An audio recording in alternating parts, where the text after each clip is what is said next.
Well, welcome to 2023.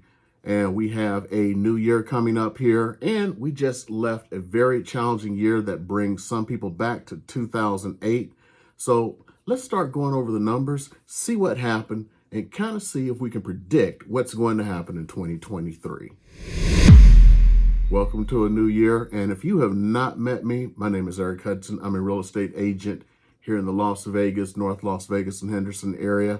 If you ever need anything, all of my information is below, also in the info tab. And if you want to get on my calendar and talk for a few moments about something real estate related, just go ahead, hit that calendar link, and you can book a bit of my time. And you can always call, text, or email if that is your preferred way of communication.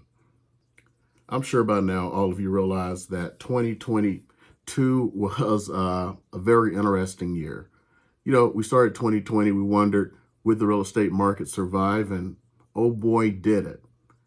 It went up month after month after month after just a brief slowdown when COVID hit.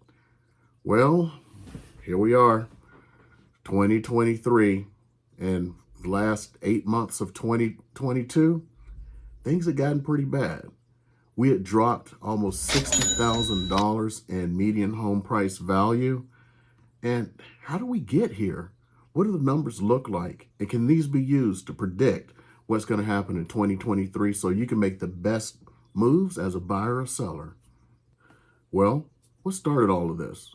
Well, as you know, when COVID started, people thought the economy was going to crash. And by all rights, we were actually supposed to be in a recession in 2020 anyway. Well, COVID happened.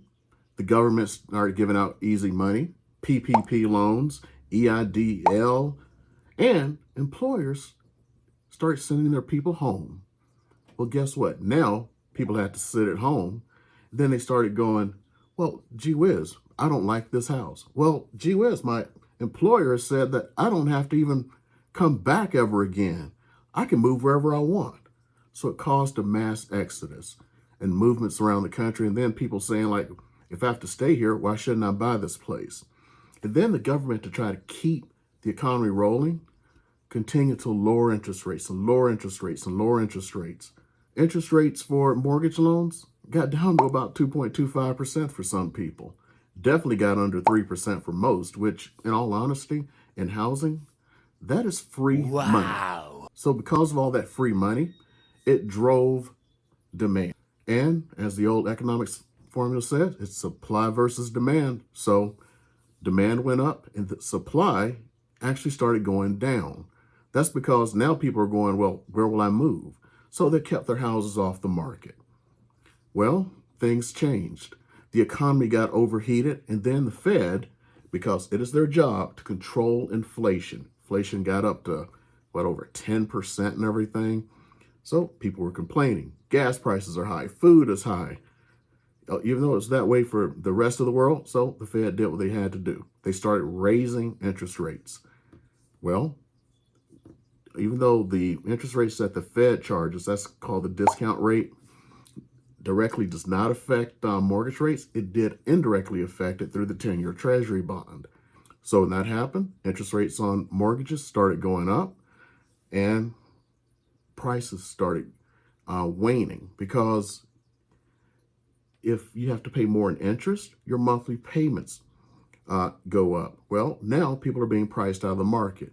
So now sellers saying, oh my goodness, the good times are over. I'm sitting there waiting for the top, waiting for the top. The top is here. They all pump their houses on the market at the same time. When that happened, it caused a combination of reduced demand because of higher prices that a person would have to pay per month. With all of this inventory coming into the market, let's just face it, we have half the transactions we had prior to the rising of interest rates, with 4 times as many houses in most places.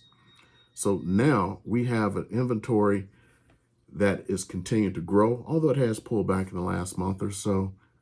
How does this affect you? Well, if you're a buyer for the first time in actually a very long time, even going before COVID, you have a chance to purchase a home and have somebody pay your closing cost. You have a chance to purchase a home and you don't have to compete against 20 other offers, 30 other offers. You can purchase a home without somebody doing things like I had one friend put in an offer on a home, had no offers, was on the market over a month in a time when everything was disappearing in the first weekend. They put an offer full price. It was rejected, a full price offer. Well, the client wanted the home. Put in another offer, 10,000 over. It was rejected. Put in another offer. It was rejected. I probably would have moved on. Put in a third offer, 30,000 over list price. Remember, they had no other offers on the market a month and everything else was moving. Do you know what the real estate agent told this person? It was about time. This is what we were waiting for. Well, shouldn't that have been the list price if that's what you were waiting for? But that's the arrogance that happened. I have another story of an agent who was talking to me. They had submitted an offer and the agent called back and went like, hey, there's something wrong with your offer. Person goes, well, what's wrong with my offer? You didn't waive everything. It's like, what? Well, we have 30 other offers and everybody else waived everything. That's where we were. Well, now, this is how bad things have switched. I was talking to somebody a few days ago and we had just completed a transaction together. Now, he actually goes, hey, I'm so glad you bought that house because if I had to sell that house right now, I don't know if I could get 40,000 less for it. And then he tells me a story. He went to meet a couple right before things had changed. He said their house was worth between 625 and 650. Well, they wanted 675. So they couldn't come to a meeting of the minds. Well, lo and behold, they called him up about a month or so ago, said they need to sell. They put it on the market for $500,000. The best offer they got was $450,000. They took it. Then they paid all of the buyer's closing costs. Then they did an interest rate buy down. Then everything that the buyer wanted from the inspection, they did. This is where the market came. Complete switch. So, c'est la vie, as the French would say. That's how our year ended. And I still do see people who are playing the can I get more game in an era when everything is out there for the buyer to get for now. Now, ending the year, as far as housing sales go, we're now down 35.4%. Here in Las Vegas, we're down 51% from a year ago. That's telling, considering the fact that we have 4 times as many homes on the market. So this explains why so many companies are having an issue. I think I can say it now because it's now made Inman News. For those who know, Inman is a major news source for real estate agents and such. Corcoran, here in Nevada and California, they're going out of business. Right now, I know someone who is working on this for the Nevada real estate division because 3 major brokerages here in town are about to fold. That's how bad it is. Month before last, 37% of all real estate agents could not pay their rent or mortgage. We have a lot fewer sales and some really strange things happening. So let's start seeing what we're going to do for 2023. Hold on here. On top of that, what about these iBuyers and cash buyers like Open Door, OfferPad, Zillow Offers? Well, as you know, Zillow walked out of the business because they were no longer making money. Some of the others, they're losing money right now. They're selling houses at a loss. Cash buyers, the ones that were paying market value and above just 8 months ago, are now offering $100,000 less than the house is worth. And you know what? People are taking it.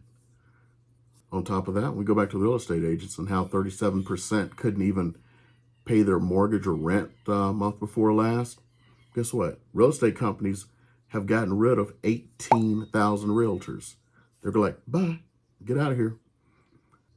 Now, remember when I talked about 37% of realtors month before last couldn't pay their rent or mortgage? Well, there are layoffs like crazy. So far, 18,000 layoffs. And what makes it worse, they're expecting by the end of the year, a third of all realtors will turn in their real estate licenses. Now, this may actually be good for the 2/3 who are left because there will be fewer competing for those fewer transactions for now. And that's pretty much how this year ended. And let's talk about rents. As you know, rents was a real big subject earlier in the year. They'd gone up over 17% year over year. Now they're only up 8% year over the year. And that's because the landlords are pulling back, knowing that they don't have the options to sell like they did before. So with that, they're accepting less rent, or at least not as much of a rent increase as they had before. Now, we also see a possibility of more hungry or tired landlords possibly dumping their houses on the market. We'll have to see. Because we also ended this year with the new home builders having issues, actually like not meeting demand like they were before, but actually selling houses. One major home builder, I'm not going to mention names right now, they're teetering on disaster. They're about to go bankrupt. Well, let's see if they go bankrupt. But that's where they're at right now. Now, the ray of hope that should spark something in you right now is, believe it or not, with all of that, year over year, home sales are still actually positive.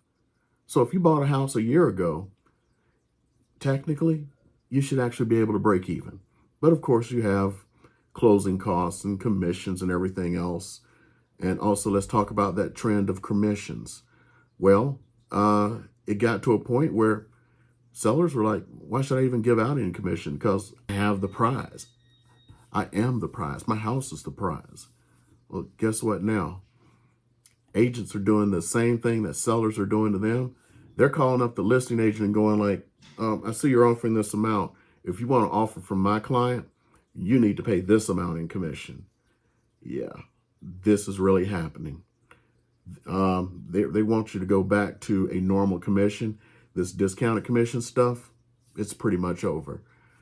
Discounted commissions and all those things work in a rapidly rising market. In a sideways or declining market, expect to pay full commission.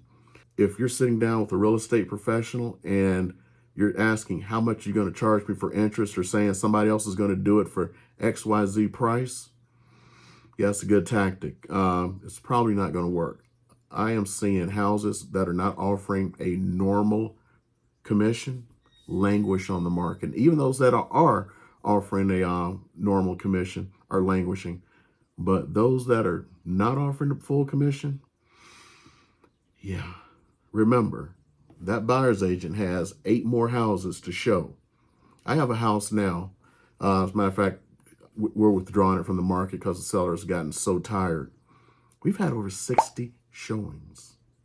60. And it's in the most desirable area of town. And do you know what the number one reason agents give me for why their clients didn't put an offer in on the house? There were so many other houses that were better.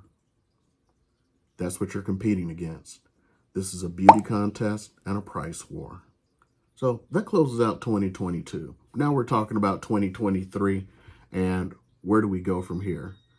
Well, if you noticed, inflation has gone down. With inflation going down, that puts less pressure on the Fed, which means instead of raising interest rates, they may start reducing key interest rates. I actually do see that happening, that within the next 3 months, interest rates are going to start to decline, hopefully in time for the spring market. Now, if this happens, this can be a good sign because there's still a shortage of houses that people don't realize. Now, everything I'm about to say is going to become real interesting. If you're a buyer, you need to buy as soon as possible, because right now, before the spring market hits, before the Fed lowers interest rates, because I don't know if you've been noticing, interest rates have actually been coming down. On government-backed loans, which are VA and FHA, interest rates are already below 6%. I just closed on a house this week, and the person closed at 5.75 on a VA loan. So just letting you know, it's getting there. Don't expect 2.25, 2.75, 3, 3.5 anytime soon, if ever again. That was a special case. Expect it maybe, if you're lucky, to get down to 4%. So use that as your target. 4%, maybe 4.5 for at least the next 5 or 6 years. So what does that mean for you as a buyer? Well, right now, you're not competing. Right now, you can go to the old traditional offering less than the list price, going more towards what the market is. You got sellers who are willing to pay for all of your closing costs and to buy down your interest rate. So here's the cool thing about an interest rate buy down. That money can technically be yours. Now, let's say they buy down the interest rate by 2%. Okay, so you've gone from a 6% loan to a 4% loan, okay? So you take that, you do it for the year. Well, interest rates go back down to 4%. We refinance.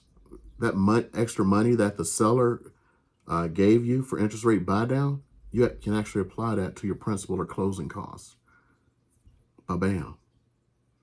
So that's one of the hidden benefits of having seller interest rate buy downs. Next thing is you want to make sure that you are watching the market every day. If you see a inflection in interest rates, especially if they go below 5%, 5% is probably going to be a tipping point that's going to bring a lot of people back into the market. When that happens, the sellers are no longer going to be willing to give you closing costs, or will be less willing. Because right now, the majority of sellers are going to be giving closing costs. So that gives me to the sellers. Be prepared to offer closing costs. Don't just be prepared to offer closing costs. You need to make sure that you're telling them up front that you are paying closing costs for the next few months. Now, this is what I said this is going to become counterintuitive. I'm telling buyers to buy now. I'm telling sellers, I don't know where the market's going, but I see it stabilizing more. You may want to put off until this spring or summer. By the same token, if the prices continue to go down, you may not make it back up when things turn around. Because when it turns around, there's two things can happen. It can hit bottom and slide for a bit, or it can bounce off like it did in 2012. Remember, 2012 was the bottom year. It hit the bottom, bounced off, and didn't stop until, what, April of this year? That was a long time to go, a decade. So we don't know what it's going to do. But I do know this. I do see things getting better by the summer from the data that we have right now. So look very carefully what you need to do with the house. Can you wait? Do you want to watch the tea leaves and see where they're going? Because if prices go down another 30,000 and it hits bottom, and even if it bounces off, you may not get it back. Plus, you could have been making money moves by buying now. Okay? So these are the things you need to know. As far as the rest of the year goes, yes, I believe we are in a recession. It's a milder recession than in the past because you don't see massive job loss, which is very strange. You actually see shortages. Here in Las Vegas, I can't speak for anybody else or any other part of the country. There's nobody manning anything. This used to be a 24-hour city. Everything was 24 hours. Now the grocery stores don't open till 7 a.m. They used to be 24 hours. Heck, even McDonald's and Burger King closed now. They used to be 24 hours. All these places you're just so used to going. You drive by some places 8 at night, they're closed. It's like, why? Then you start realizing they don't have a staff. We're in a recession, but we're in want of jobs. So this is a very weird recession. And a weird recession like this is probably not going to last very long. There are a lot of people out there who believe that, the economy is going to crash and it's never going to recover.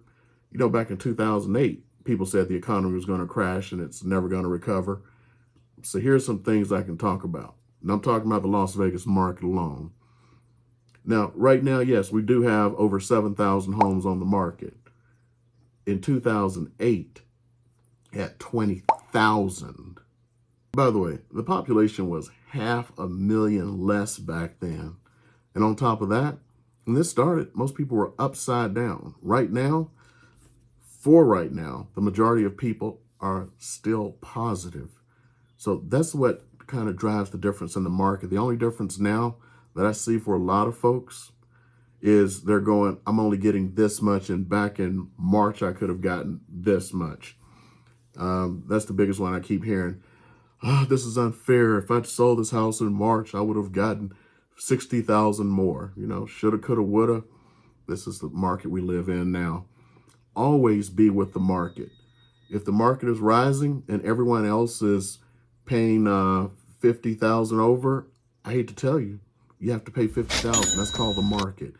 Don't do the old, I refuse to pay that over, because you're probably not going to find anything. Now, you can, but it may not be what you want.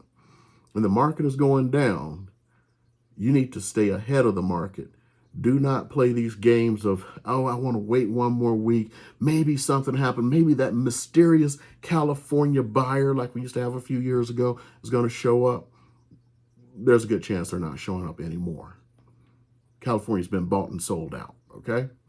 So that's what happened in 2022. A little bit of short predictions of what's going to happen in 2023. I'm here for you for the rest of the year. If you need anything, please reach out. Call, text, or email. My information is down below. Also in the info tab. If you want to get on my calendar, go ahead and do that. And if you made it all the way to the end today and you believe I gave you a little bit of value, I really appreciate if you subscribe, like, and comment, so that YouTube algorithm can launch everything on out there so more people can hear these messages.